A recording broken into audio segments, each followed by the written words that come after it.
Welcome to the Tech Talks Daily Podcast, where you can learn and be inspired by real-world examples of how technology is transforming businesses and reshaping industries in a language everyone can understand. Here is your host, Neil C. Hughes.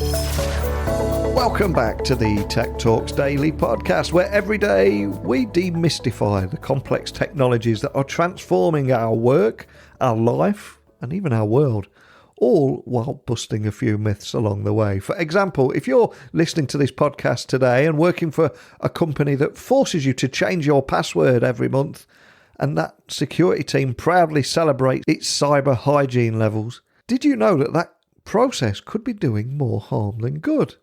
And also in your organisations, do you ever find yourself discussing APIs and data privacy in the same sentence? Well, today I've invited Brian Pagano, Chief Catalyst and VP at a company called Axway. And he's going to join me on the podcast to share his expert analysis for organisation leaders that are out there bravely tackling all those privacy issues at the moment. And Brian has a great career prior to Axway. I think he was also the Global Platform Strategist at Google and was also the VP of Digital Success at Apigee. And not only that, he's worked for years as a tech exec on Wall Street and was a CTO in Italy. I think it's fair to say he's got an interesting backstory which we need to find out more on. But enough from me. Buckle up and hold on tight as I beam your ears all the way stateside, where Brian is waiting to share his story and explore the world of data privacy. So a massive warm welcome to the show, Brian. Can you tell the listeners a little about who you are and what you do? Yes, I'm a bipedal carbon-based life form, human, and I don't know how detailed you want me to be, but yeah, so I live here in Silicon Valley, California, ex-Googler. I'm now the Chief Catalyst at Axway, and been in love with technology my whole life and all the geeky things that go along with it, and have two young kids that keep me from getting too much sleep or concentration.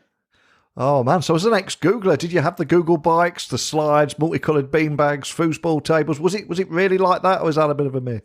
Oh, that's just like the entry level stuff. Like it's more googly than you could imagine. Wow, man, I love it. But one of the things I always like to ask my guests before I find out more about what they're doing now is how did you get here? What is your origin story? Can you remember where your passion for tech came from? What lit the spark, and what put you on the path that you're on right now? Yeah, I mean, I'll be dating myself for sure, although, that takes a 5-second Google to, get the information on somebody nowadays. But it was at the public library in the little town in upstate New York where I grew up. And they were having an exhibition of these new things called computers, these home computers that were just out. This company in California called Apple was just coming out with their first ones. And they put a computer down in the library. I was in there to just pick up a book. And I saw this thing, and it was like Tchaikovsky's Romeo and Juliet started playing in the background. It was one of those things, like it went into slow motion, wind blowing through my hair. I saw this thing, and I said, I'm in love. Like this thing, I need to make more of my life about this. My father happened to be the elementary school principal, and so when the schools first got their Apple IIs, he would bring it home on the weekends. And so all the other kids got to press like one key a week, right? Because you had to split it around all the other. I got it all weekend long, every weekend, every holiday. And I just, would cram through the Apple Basic Manual until I really understood computers. And you might say I just never got off that path. Oh, man, how cool is that? So were you copying code from books to bring things to life? Were you doing stuff like that? Well, if I'm being honest, I was in way over my head trying to make my own games and trying to make my own applications. And I was just I was using the manual to figure out where I was going astray.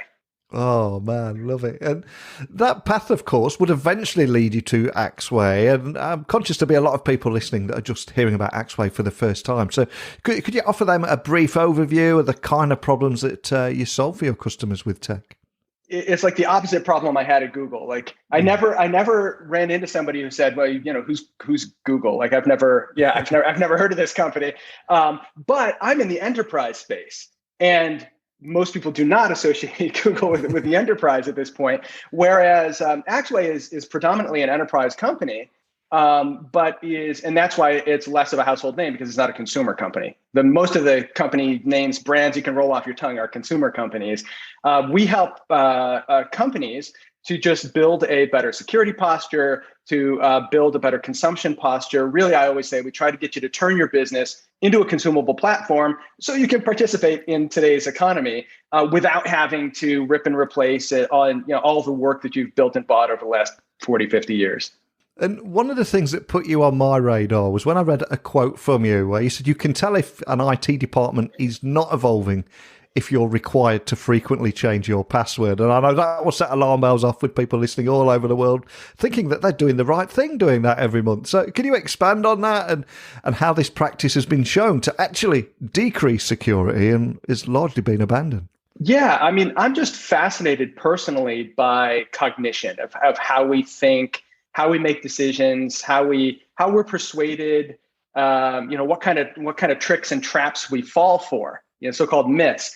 And it's interesting how pervasive some of these myths are. And once something becomes kind of entrenched in the public image, the science can be disproven, but it might be decades before people, like don't eat before you go swimming or, things like that have like been disproven for decades, but we were all told it by our parents and, still kind of think that it might be true, even though it is not. And it was the same thing with passwords. Like there was this idea, and it is certainly true that below a certain level of complexity on a password, it's not really very useful. Like your pet's 5-letter name in all plain, letters is not a very strong password. Like you do want to make a stronger password. The problem is that if you make a password that's strong enough to be useful, it is no longer usable by a human. Right? If you make one of those with all the symbols and characters and 20 characters, there's no way you can remember that. And there's certainly no way you can remember dozens of those. And so what happens is that when you are asked to frequently change complicated passwords, what studies have found is that most people then start writing them on Post-it notes and sticking them on their monitors or underneath their computers, thus vastly decreasing the security posture of the organization. Or just putting a number on the end, right? Or just incrementing your password. Yes. The only shocking thing from what you've just told me there is, you can eat before you go swimming, right? I've just got this one after all these years. And as a parent of 2 very young kids, I was reading up on this, that there's no such thing as the sugar rush. I was told, if you eat that candy bar, you'll be hyper for an hour. Well, that's not true. It doesn't happen. Man, my world's crumbling around me during this episode. But right? On the password side of things, there'll be some people listening that will be applauding everything that you said, and others will be thinking, well, okay, what's the alternative? So if a business did decide to join you in abandoning the old faith in passwords, what should they be doing? Yeah, well, I mean, it's not really a matter of opinion at this point. Passwords alone are just simply not effective. They're just not. You just have to read the news over the last couple of years of the breaches. One common saying in security is it's something that you have and something that you know. It's the combination of those two things. So there's no one saying you shouldn't have password protection on things. Of course, you should still have passwords, but to rely solely on that password is foolish. And then if you're making people change it all the time, so they have to write it down, you're, as we just said, decreasing the posture. If it's the combination of something that you know, like a password, or some secondary piece of information, like your banks or credit agencies, or sometimes will ask you about where you used to live, or, some kind of your mother's maiden name, some kind of information that something and something you have, be that a little security dongle, your mobile phone, where you can approve something there. It's something that you have in your possession. The combination of something that we know to be physically located with you. So if somebody got a hold of your password by intercepting it, but they're in some other country, but they can't have physically your mobile phone with you. They can't have physically this little dongle or something else with you. So it's the combination of that thing that they now know and the thing that you have that would provide some real security. And another topic I wanted to bring up with you today was around data privacy, because cloud has the same problems around data in motion, where you have to get data to and from the cloud, and data at rest, storing information in the cloud. So what steps should businesses be taking to optimize data privacy? Because it is such a hot topic right now, isn't it? Well, so I'm a bit of a minimalist, just personally, like a digital minimalist, a physical minimalist. I don't like lots of clutter. I like to concentrate. And I think businesses have fallen into the collector's fallacy, just like we all have personally. Like, I'll hold on to this because it might be useful. I can't imagine how, but at some point in the future, I'm going to keep this in my closet because it might be useful. And I think that was kind of the lure of big data and this data collection, where we're going to collect everything we possibly can about our business, about our customers, whatever, in the hopes that maybe at some point in the future, we'll gather some insight from this. Like, it'll be useful somehow, somewhere that we don't know right now. And so what you end up is paying for a lot of storage. Queries take longer. Everything is much more complicated. And you're now legally on the hook in the case of any kind of breach. Like, somebody can't steal something from you that you don't possess. Yeah. Right. And so if you keep the minimal amount of information about your users, somebody can't steal a bunch of extra information about the users from you because you don't have it. And so what I tend to coach businesses is to say, like, be honest about what you really need. Like, start collecting the least amount of useful data, because those most important things will shine. It's like in your closet or your shirt drawer, depending on how you put your t-shirts in your shirt. Like, if you just keep every concert you've ever gone to, you keep a shirt commemorating that music event and whatever, like, you will never find your favorites. You'll never see them. You'll find it 5 years later and say, oh yes, I love this shirt. I haven't seen it in years. But if you get rid of all those extraneous, less important things, all you'll see are the important ones. And it's the same with the customer data. So I just tell that just it's legally better for you. It's financially better for you. And it already shows to the customers, to your users, that you have a bit of respect for them, that you're just trying to keep the information that helps you and them work together better, that keeps the transactions flowing, that keeps the right amount of personalization or whatever they need to have a good experience, and nothing more. And if you show that kind of respect, that's a win-win for you and the customers. And I'm curious, as a digital minimalist, how do you cope when you see someone's desktop with 300 icons on there, or you see a smartphone home screen with 892 unread messages and loads of notifications? How do you deal with that? Well, I mostly with sympathy. I feel badly for them, because they're not alone, and they're not really at fault. They're facing, some of my former employers, they're facing these giant companies who basically are in the business of attention, of hijacking our attention, of trying to captivate our attention. And that's the way news, infotainment, all these kind of things are right now, is to try to captivate our attention. And to break away from that, to try to become instead addicted to concentration and focus and deep thought, it takes a real conscious effort. It's not something that happens by accident. It takes explicit effort. So I usually encourage people to just start turning off notifications. So anytime, my little Apple Watch here, anytime a notification makes it that far, I mentally and sometimes verbally say, this better be good. And then I look at it. And that's a quick way to get an unsubscribe. Like, what? No, you're gone. Like, and instead of just like swiping off of things or just archiving in my mail, about every month or two, I do a purge week and just say, I'm going to scroll all the way to the bottom and unsubscribe. I'm just going to keep reducing the noise until I'm not interrupted all day long, and I can just start to do some deep thinking. Because when you think about it, my value to my employer is probably not as a mail router. Yeah. It's probably not as a message router or a message reader or a notification reader or a being interrupted guy. It's probably doing some deeper thought. And that can only happen if I create space for concentration. Absolutely love that. I'm 100% with you on all counts. And I also read that you always advise people to don't blindly copy what another company or organisation is doing. And I know there's a lot of business leaders that are doing that, one eye on the competitor and then thinking, we'll copy that and it'll work for us. But what should companies do to meet their data privacy requirements, and why shouldn't they just copy what other companies are doing? Well, there's nothing wrong with, right? Isaac Newton said, stand on the shoulders of giants. You don't want to reinvent everything. You don't want to resolve every problem. But if I had a dollar for every time I have come off of a stage, and usually there's a few folks who want to ask me a question, follow up, and they say, well, Netflix is doing this. Well, Netflix is doing that. Well, Netflix, and I just want to scream, you're not Netflix. Like, their problems are not your problems. Like, unless you're one of a couple of companies, you don't have their scale problem, right? You don't have anywhere near their scale or growth problems. Unless you are in the content delivery business, you don't have these giant video files that you're streaming. Like, you have a completely different set of problems. So it really doesn't matter what Netflix is doing as far as you're concerned. But they're trying to, they read the articles. Companies like Netflix are often in the news. Again, this is no knock on Netflix. I think they're great. It's that they're in the news about how they're architecting, how they're doing security, their chaos monkey apps that try to bring down their servers so they're more resilient. And that stuff is all fantastic. But again, not applicable to most businesses. And you have to think in local context. Like, your business better than anybody else knows your business. Why do people come and do business with you?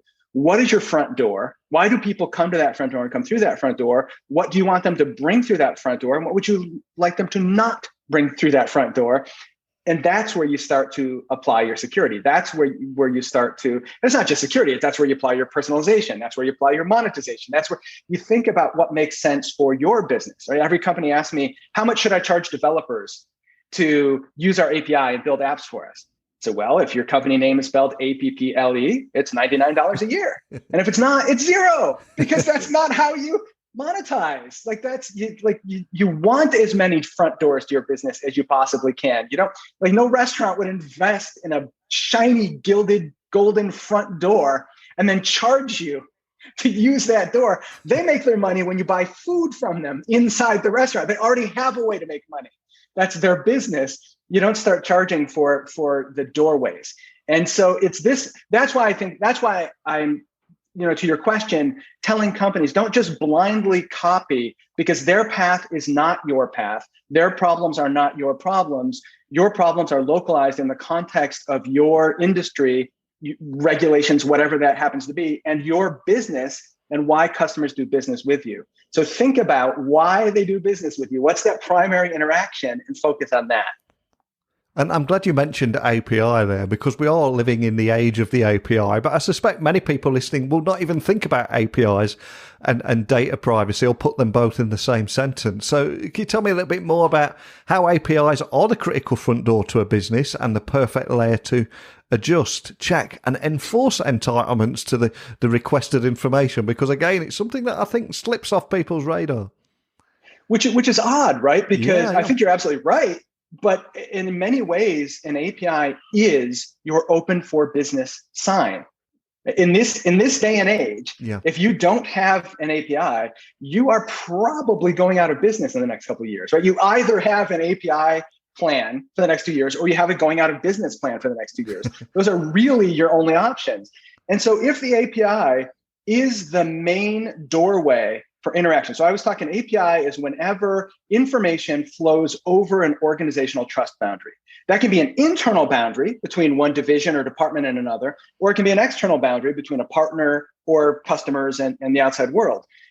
But if the APIs are your boundaries, your doorways, eventually almost every external and internal transaction will flow through your APIs. Where else is better to think about security, about logging and auditing, about personalization, about monetization, about customization, about all these than at the API? What are you going to? You can either get your APIs right, or 2,000 backend systems that have been built by different teams in different languages over the last 40 years. Like, that's insane. Like, nobody can make that work. And that's why we're in the shape we're in the enterprise right now, because of this, organic accretion that happens over the decades. Or you have a chance at a fresh start with this facade that you drop in front of that mess, which you can make look modern and clean and wonderful and start again. Like, I just don't know why people don't see this opportunity. Well, I think you give so many business leaders a lot of food for thought around the future and what they could be doing better. But what about yourselves at Axway? What's your big focus and what excites you about the future? Yeah, so we've kind of been looking at what is the next step, like assuming that most businesses will start to see the light here on APIs. How else can we help them has really been the question. And APIs, even for companies that get it, still aren't 100% of the surface area. You may still have a few mainframes or a few proprietary systems or things that might not be fronted by an API. It doesn't cover your full surface area. So how can we combine the APIs and anything that's left in your business surface area together so that you can have visibility and control, things like that? These are the kind of challenges that we're trying to tackle right now. How can we bring together a better management plane experience between APIs and microservices, say? So there's, this new world, you've got all these different systems. The last thing you want is to recreate the past with a bunch of monolithic silos, only they're trendier, flashier, more modern technologies. But is it really better than having a mainframe and a bunch of Unix boxes in silo than having a bunch of APIs and a bunch of microservices in silo? Sure, they're, the kids are into them. It's trendier, but is that really better for your business or for the experience that your customers have with your experience? I don't know. I don't think silos are the way to go. And so we're trying to think about how can we give a better overall view, control plane, and management plane to companies. That's the challenge we're tackling. And we've had so much fun chatting today, and the fun is just getting started. Let me tell you, because I always ask my guests before I let them leave, to leave the listeners with a personal touch of inspiration by maybe sharing a book that has inspired them, or a go-to song that they listen to when they get their head in the zone. Maybe when they go out on stage, maybe it's their intro tune, or something that helps them concentrate. But the big question is, what are you going to leave us with today?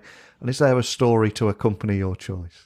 Yeah, I'm a huge music fan, so I'll definitely mention a song. But if I had to recommend one business book to every business and tech leader, it would be Douglas Adams' Hitchhiker's Guide to the Galaxy. Oh, I think it's my all-time favorite book. It's the book that I've reread the most throughout my life.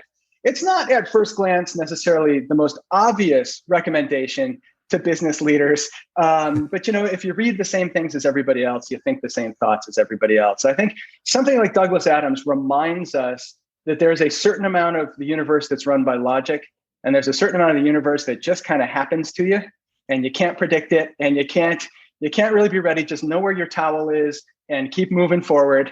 Figure out this, improv your way through the situation, and then get your feet set for the next one. I think there's a lot to learn about life, the universe, and everything from Douglas Adams. It reveals the secret to the universe and everything in there as well, doesn't it? Not in the first book, but yeah, you have to keep reading. But yeah, it tells you the answer, which is also good, right? Because it is true in business a lot. You get these spreadsheets, you get all this number crunching from your R and your Python and everything. You get this number, like here's your forecast. But what's the question? Like, what does it mean? What do we do with this? It's actually much harder to figure out. And then, as far as music goes, I'm a huge music fan. My wife is a musician. I'm an audiophile. So this was actually the toughest question. This is the kind of question I dread. Yeah. Right? Probably like a music journalist. That's the last thing they want to be asked is what are your 3 favorite songs? Because your head just gets crammed with 1,000 great answers. But I will tell you, I was over in Tokyo, and I'm terrible with jet lag. So I was kind of woozy, and who knows what I was saying. And I was up in front of a room of Japanese business people, and Tokyo is possibly my favorite place in the world. I love being over there. And somebody made a comment, and I just could not get the song Linda Linda by the Blue Hearts. It's a Japanese punk band from the 80s. And it just started cranking in my head and just wouldn't stop. So I actually told my translator, listen, I just need you to tell them that I'm having a Blue Hearts moment here. And I just need everybody to just think about Linda Linda for a minute. If anybody's got it on their mobile phone, just crank it up for a sec. Let's just do this and get it out of my head. And then we'll get on with the seminar. And they all loved it because I think they had never encountered a foreigner who was a big fan of the Blue Hearts and Linda Linda, who was a huge band in Japan in the 80s. And it's just, if you know the song, it starts off really slow, but then they are a Japanese punk band. Then it really kicks in. And that always gets my energy going, gets my head in a good, happy place. Oh, man. Well, I'll get that added to our Spotify playlist and I'll get the book added to our Amazon wishlist. You kind of got me curious, though. As an audiophile, I'm going to make you think even harder here. If you just bought yourself a brand new pair of headphones, a nice big pair of cans, what's the song that you're gonna test those headphones on? Is that, do you have a playlist or are there a few songs that spring to mind? Yeah, well, so it can't be anything recorded in the last couple of decades because those have been mastered for loudness, right? Those have been mastered for cheapest speakers to sound decent on laptop speakers or a cell phone or things like that. So you're not going to really know how good your system is. Both your cans and if you have any DAC or anything attached to it, you're just not going to know how good your system is. I would go for something big and orchestral. Yeah. That's Holst, Gustav Holst's The Planets, because each one is kind of a different tone. Some of them are more aggressive. Some of them are, Venus is almost like Princess Leia's theme with the light flutes and everything. That will tell you your range. Like if you can make Mars, the bringer of war, with a thundering timpani sound good, and the light flutes and breathy, airy stuff, then you can probably do the whole range, and you've got a good set. Absolutely love it. Brilliant. Well, I've loved chatting with you today. But for anyone listening that wants to find out more information about Axway, what's the best starting point? Equally, if they want to contact your team, etc., where should they be heading to?